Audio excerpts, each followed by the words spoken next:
ಮನೆ ಅಧ್ಯಕ್ಷರೇ, ಮನೆ ಗಣಪತಿಯವರು 1994ನೇ ಇಸ್ವಿನಲ್ಲಿ ಸಬ್ ಇನ್ಸ್ಪೆಕ್ಟರ್ ಆಗಿ ಜಾಯ್ನ್ ಆಯ್ತಾರೆ ಪೊಲೀಸ್ ಸರ್ವಿಸ್ಗೆ. 1994 7ನೇ ತಾರೀಕಿನವರೆಗೂ ಕೂಡ ಪೊಲೀಸ್ ಇಲಾಖೆಯಲ್ಲಿ ಸರ್ವಿಸ್ನಲ್ಲಿರ್ತಾರೆ.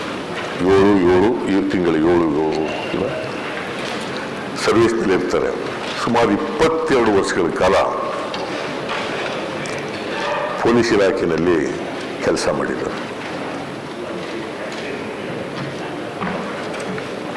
ಈ 22 ವರ್ಷಗಳಲ್ಲಿ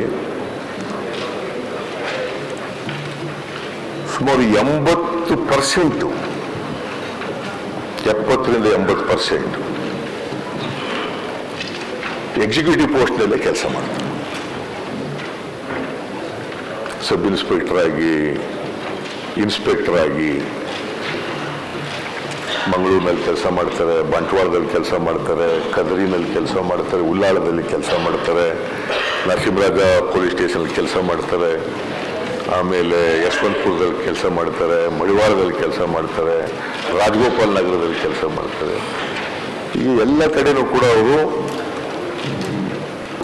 ಸಬ್ ಇನ್ಸ್ಪೆಕ್ಟರ್ ಆಗಿ, ಇನ್ಸ್ಪೆಕ್ಟರ್ ಆಗಿ ಕೆಲಸ ಮಾಡ್ತಾರೆ. ಒಮ್ಮೆ ಮಾತ್ರ 2014ರಲ್ಲಿ 10/3/2014 ಸಸ್ಪೆಂಡ್ ಆಗಿರ್ತಾರೆ. ಅದು ಸಸ್ಪೆಂಡ್ ಮಾಡಿದವರು ಯಾರು? ಅವತ್ತು ಪೊಲೀಸ್ ಕಮಿಷನರ್ ಆಗಿದ್ದಂಥವರು ಮಿಸ್ಟರ್ ಔರಾದ್ಕರ್. ಅವರು ಸಸ್ಪೆಂಡ್ ಆಗಿರ್ತಾರೆ. ಬಿಕಾಸ್ ಅವರು ಯಾವುದೋ ಒಂದು ಪ್ರಕರಣದಲ್ಲಿ ತಪ್ಪು ಮಾಡಿದ್ದಾರೆ ಅಂತೇಳಿ ಮಾಡಿರ್ತಾರೆ. ಆ ಪ್ರಕರಣ ಏನು? ಅವರು ಥೆಫ್ಟ್ ಕೇಸ್ನಲ್ಲಿ, ಅಲ್ಲಿ ಥೆಫ್ಟ್ನಲ್ಲಿ ಎಷ್ಟು ಕಳ್ಳತನ ಆಗಿತ್ತು ಅಂತ ಹೇಳಿ ಅಷ್ಟು ಹಣ ನಮೂದು ಮಾಡಿರಲಿಲ್ಲ. 1,56,00,000 ಕಳುವಾಗಿದೆ ಅಂತ ಇದ್ರು ಕೂಡ ಬರೀ 24,000 ಮಾತ್ರ ಕಳುವಾಗಿದೆ ಅಂತ ತೋರಿಸಿದ್ರು. ಆಮೇಲೆ ಅದು 79,000ಕ್ಕೆ ಆಗಿದೆ. ಮತ್ತೆ ಇದನ್ನ ಎಷ್ಟು ಹಣ ಅಲ್ಲಿತ್ತು, ಏನು ಮಾಡಿದೆ ಅನ್ನೋದನ್ನ ಹೈಯರ್ ಆಫೀಸರ್ಗೂ ಕೂಡ ತಿಳಿಸಿರಲಿಲ್ಲ. ಈ ಲ್ಯಾಪ್ಸಸ್ ಮೇಲೆ, ಈ ಲೋಪದ ಮೇಲೆ ಅವ್ರಿಗೆ ಸಸ್ಪೆಂಡ್ ಆಗಿತ್ತು. ಮತ್ತೆ ಸಸ್ಪೆಂಡ್ ಆಗಿ 30 ದಿನಗಳು 10/3/2014 ಸಸ್ಪೆಂಡ್ ಆಗ್ತಾರೆ. 8/4/2013ಕ್ಕೆ ರೀಇನ್ಸ್ಟೇಟ್ ಆಯ್ತು. 14 10/3/2014, 8/4/2014. ನಾಟ್ ಇವನ್ 30 ಡೇಸ್ ಸಸ್ಪೆಂಡ್ ಆಗ್ತಾರೆ. ನಾನು ಯಾಕೆ ಇದನ್ನು ಹೇಳ್ತಾ ಇದ್ದೀನಿ ಅಂತಂದ್ರೆ, ಇವರು ಜಾರ್ಜ್ ಮೇಲೆ ಒಂದು ಅವರ ಹೇಳಿಕೆಯಲ್ಲಿ ಒಂದು ಮಾತು ಹೇಳಿದ್ದಾರೆ. KJ ಜಾರ್ಜ್ ಮೇಲೆ. KJ ಜಾರ್ಜ್ ನೆನ್ನೆ ವಿವರಣೆ ಕೊಟ್ಟಿದ್ದಾರೆ. ನೀವು ಅವಕಾಶ ಮಾಡಿಕೊಟ್ಟಿದ್ವಿ, ಅವರು ವಿವರಣೆ ಕೊಟ್ಟಿದ್ದಾರೆ. ಅದರಲ್ಲಿ ಅವರು ಹೋಮ್ ಮಿನಿಸ್ಟರ್ ಆಗಿದ್ದಾಗ, ಆಮೇಲೆ ಹಿಂದೆ ಮಂತ್ರಿಗಳಾಗಿದ್ದಾಗ ಯಾವ ಥರ ನಡ್ಕೊಂಡಿದ್ದಾರೆ ಅಂತಕ್ಕಂಥ ಮೇಲೆ ಇಲ್ಲಿ ಪ್ರಸ್ತಾಪ ಮಾಡಿದ್ದಾರೆ. ಅವ್ರು ಏನು ಹೇಳಿದ್ದಾರೆ? 2000 ಚರ್ಚ್ ಗಲಾಟೆ ಆಯಿತು. ಅವ್ರ ಸ್ಟೇಟ್ಮೆಂಟ್ನಲ್ಲಿರೋದು ಚರ್ಚ್ ಗಲಾಟೆ ಆಯಿತು. ಆ ಚರ್ಚ್ ಗಲಾಟೆ ಆದಮೇಲೆ ಅಲ್ಲಿ ಕೆಲವು ಕ್ರಿಶ್ಚಿಯನ್ ಜನಾಂಗದವ್ರ ಮೇಲೆ ಕೇಸ್ ಹಾಕಿತ್ತು. ಆ ಕೇಸ್ ಹಾಕಿದವರಿಂದ ಜಾರ್ಜ್ಗೆ ಅವರಿಗೆಲ್ಲ ಹೇಳ್ಬಿಟ್ಟಿದ್ದಾರೆ. ಅದರಿಂದ ಜಾರ್ಜ್ ಮೈಂಡ್ ಪ್ರಿಜುಡಿಸ್ ಆಗ್ಬಿಟ್ಟದೆ, ಅವನು ಪೂರ್ವಾಗ್ರಹ ಆಗ್ಬಿಟ್ಟದೆ ಅನ್ನೋ ರೀತಿಯಲ್ಲಿ ಅವರಿಗೆ ಹೇಳಿದ್ದಾರೆ. ಚರ್ಚ್ ಅಟ್ಯಾಕ್ ಆದದ್ದು ಯಾವಾಗ ಮೊನ್ನೆ ಅಧ್ಯಕ್ಷರೇ? 2008 ಆಗ ಇವರು ಉಳ್ಳಾಳಿನಲ್ಲಿ ಇನ್ಸ್ಪೆಕ್ಟರ್ ಆಗಿದ್ದರು. 2008ರಲ್ಲಿ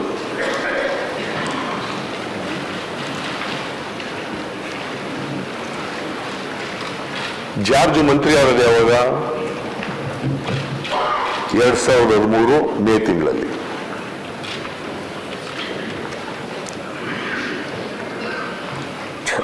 ಚರ್ಚ್ ಗಲಾಟೆ ನಡೆದದ್ದು, ಅಟ್ಯಾಕ್ ಆದದ್ದು 2008. 5 ವರ್ಷಗಳ ನಂತರ ಇವರು ಮಂತ್ರಿ ಆಗಿರೋದು.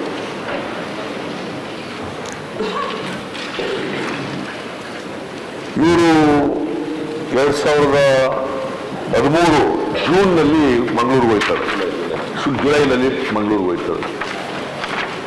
ಅಲ್ಲಿ ಹೋದಾಗ ಎಲ್ಲರೂ ಭೇಟಿ ಮಾಡಿರ್ತಾರೆ. ಅವರು ಉಳ್ಳಾರಕ್ಕೂ ಹೋಗಿರ್ತಾರೆ, ದರ್ಗಾಕ್ಕೆ, ಚರ್ಚ್ಗೂ ಹೋಗಿರ್ತಾರೆ, ಪಾರ್ಟಿ ಆಫೀಸ್ಗೂ ಹೋಗಿರ್ತಾರೆ, ದೇವಸ್ಥಾನಕ್ಕೂ ಹೋಗಿರ್ತಾರೆ.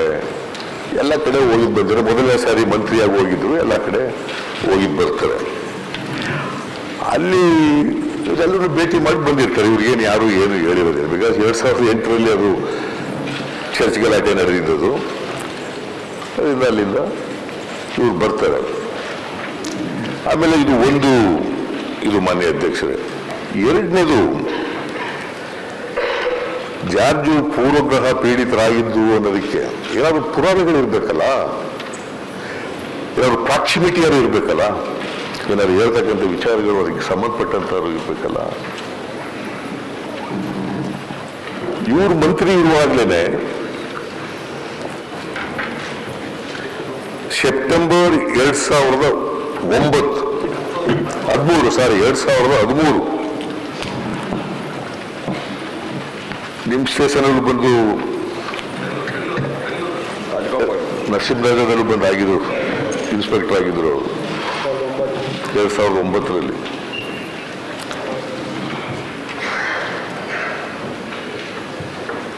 ಸೆಪ್ಟೆಂಬರ್ 2013ರಲ್ಲಿ ಅವರಿಗೆ ಯಾವುದದು ರಾಜಗೋಪಾಲ್ ನಗರ ಪೊಲೀಸ್ ಸ್ಟೇಷನ್ಗೆ ಎಕ್ಸಿಕ್ಯೂಟಿವ್ ಪೋಸ್ಟ್ ಸಿಗುತ್ತೆ. ಯಾರಾದರೂ ಇವರಿಗೆ ಸಾಮಾನ್ಯವಾಗಿ ಯೋಚನೆ ಮಾಡ್ತಕ್ಕಂಥದ್ದು, ತುಜುಡಿಸಿದ್ರೆ ಜಾರ್ಜ್ಗೆ, ದ್ವೇಷ ಇದ್ರೆ, ಸೇಡ್ ತೀರಿಸ್ಕೋಬೇಕು ಅನ್ನೋದಾಗಿದ್ರೆ, ಒಬ್ರು ಗೃಹ ಸಚಿವರಾಗಿ ಅವ್ರಿಗೆ ಎಕ್ಸಿಕ್ಯೂಟಿವ್ ಪೋಸ್ಟ್ ಕೊಡ್ತಿದ್ರೆ ಮಾನ್ಯ ಅಧ್ಯಕ್ಷರೇ? Executive post ಕೊಡ್ತಿದ್ರ?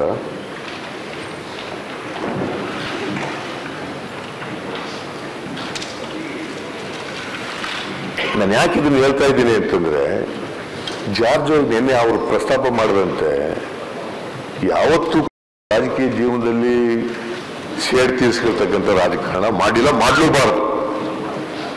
ಯಾರೇ ಆಗಲಿ, ಅಧಿಕಾರ ಶಾಶ್ವತ ಅಲ್ಲ. ಅಧಿಕಾರ ಬರ್ತದೆ, ಅಧಿಕಾರ ಹೋಗ್ತದೆ. ನಾನು 83ರಿಂದ ಈ ಸದನದಲ್ಲಿ ಇದ್ದೀನಿ.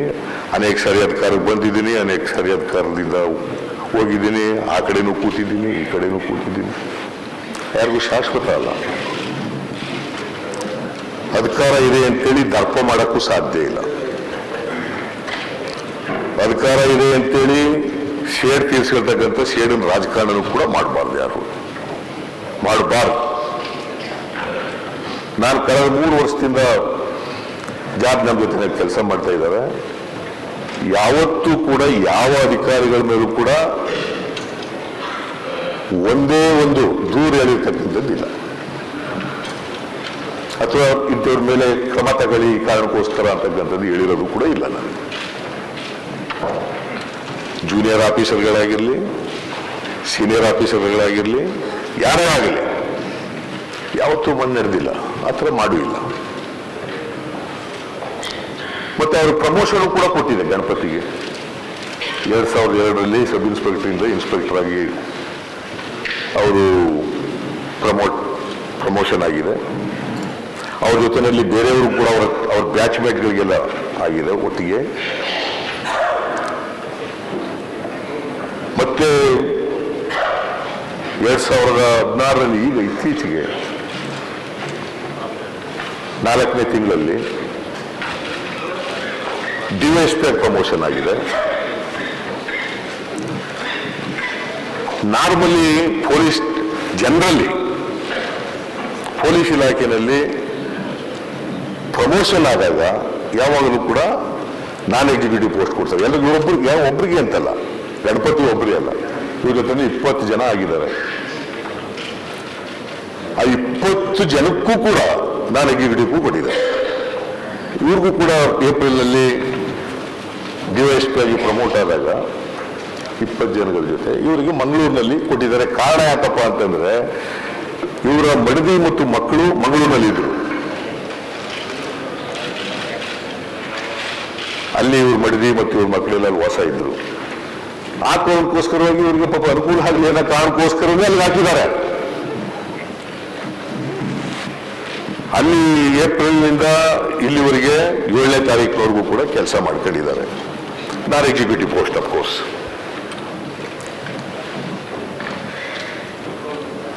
ಮತ್ತೆ ಇವರಿಗೆ ಪ್ರಮೋಷನ್ ಆಗುವಾಗೆಲ್ಲ ಅಧಿಕಾರದಲ್ಲೇ ಇದ್ದಾರಲ್ಲ.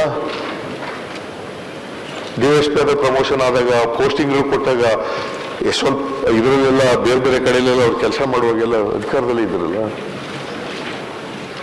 ಜಾರ್ಜು ಹಸ್ತಕ್ಷೇಪ ಮಾಡ್ಬೋದಾಗಿತ್ತಲ್ಲ. ಅದೇನು ದೊಡ್ಡ ಕೆಲಸ ಏನಲ್ಲ ಹಸ್ತಕ್ಷೇಪ ಮಾಡೋದು. ಆ ಥರ ಸಣ್ಣ ಕೆಲಸಕ್ಕೆ ಹೋಗಿ ಕೈ ಹಾಕಿಲ್ಲ. ಎಲ್ಲೂ ಕೂಡ ಅಂತ ಸಣ್ಣ ಕೆಲಸಕ್ಕೆ ಕೈ ಹಾಕಿಲ್ಲ. ಮತ್ತೆ ಜಾರ್ಜ್ ಪೂರ್ವಗ್ರಹ ಪೀಡಿತರಾಗಿದ್ರು, ಅದಕ್ಕೋಸ್ಕರ ಅವರು ಕಾರಣಕರ್ತರು ಅಂತ ಹೇಳೋದು ಎಷ್ಟು ಸಮಂಜಸ? ಇದನ್ನ ಯಾರಾದರೂ ಕೂಡ ನಂಬ್ಕೊಳ್ಳಿಕ್ಕೆ ಒಪ್ಕೊಳ್ಳಿಕ್ಕೆ ಸಾಧ್ಯನಾ?